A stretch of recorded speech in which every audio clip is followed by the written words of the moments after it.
I feel so bad. I killed the poor little bird. Look at him. Oh, I gotta get him out of there. Get out of there. I wanna know.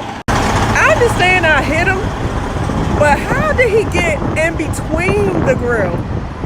Can anybody answer that?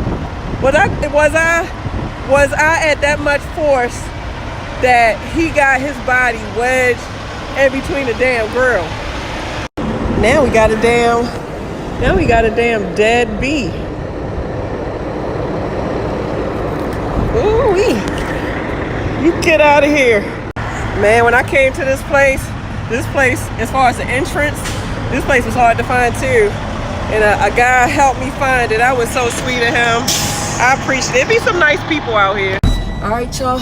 Let me back in door 62.